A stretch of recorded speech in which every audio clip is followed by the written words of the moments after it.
Conjunction है।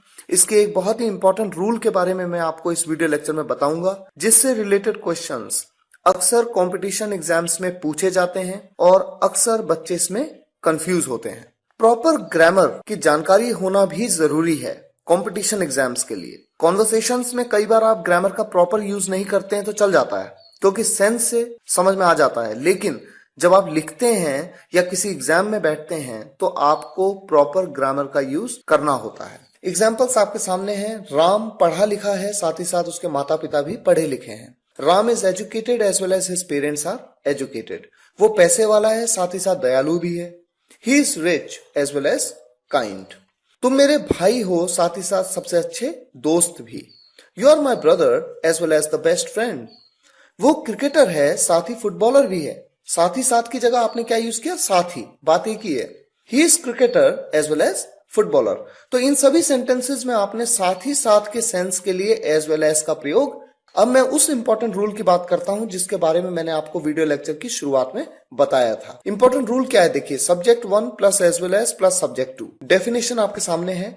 When as well as is used to join 2 or more subjects, the verb or helping verb is to be used as per the first subject. जब as well as का प्रयोग 2 या 2 से अधिक subjects के बीच में आता है तो ऐसे केसेस में जो आपकी वर्ब है या हेल्पिंग वर्ब, क्रिया या सहायक क्रिया जो होती है, जो यूज करनी है, वो पहले सब्जेक्ट के अनुसार ही यूज की जाएगी।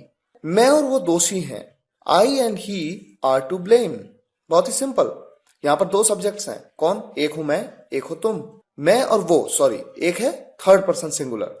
आई and he are to blame. और इसी सेंटेंस को अगर मैं इस तरह से कहूं, मैं साथ ही साथ वो भी दोषी हैं, यहां पर साथ ही साथ के लिए एज वेल एज का प्रयोग करेंगे। आई एज वेल एज ही। पहला सब्जेक्ट कौन है? मैं, यानी आई।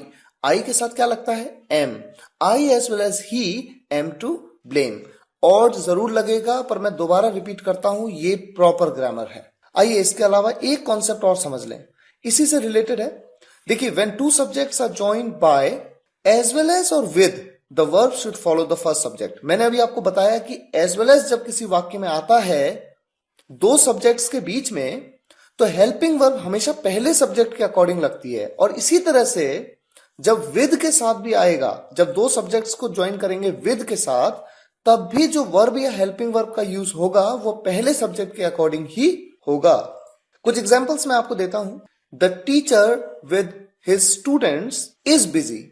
यहां पर इज का प्रयोग किया जाएगा। अक्सर इस तरह के क्वेश्चंस कंपटीशन में पूछे जाते हैं। आपके सामने विकल्प दिए जाते हैं इज, एम, आर, और आप यहां पर अक्सर आर का प्रयोग करेंगे, क्योंकि आपको ऐसा लगेगा कि एक सब्जेक्ट है टीचर और साथ में है कुछ स्टूडेंट्स, तो यानी यहां पर प्लूरल सब्जेक्ट है, मोर देन 1, तो आप आर का प्रयोग करेंगे। पर यह सही नहीं है। जब विद का प्रयोग आए या एज वेल एज का प्रयोग आए 2 सब्जेक्ट्स के बीच में, तो हेल्पिंग वर्ब या वर्ब हमेशा पहले सब्जेक्ट के अकॉर्डिंग लगाइए। दूसरा सेंटेंस है he as well as I is at home. यहां पर इज का प्रयोग क्यों लगा? क्योंकि पहला सब्जेक्ट है ही। अगर मैं कहता आई एज वेल एज ही, तो आप एम का प्रयोग करते, क्योंकि पहला सब्जेक्ट अब क्या होता? आई। और तीसरा सेंटेंस देखिए, बहुत ही सिंपल है। He and I are at home.